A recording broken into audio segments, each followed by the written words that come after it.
Here's the Kayo with the new gas tank in place. You will notice it's metal. It is a Honda gas tank for an NSF100, and it mounts up, fits into the frame. It's pretty much a straight swap.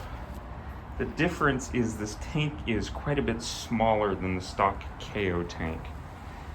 But again, I don't care. At best, I will be using this bike for sprints and not endurance races.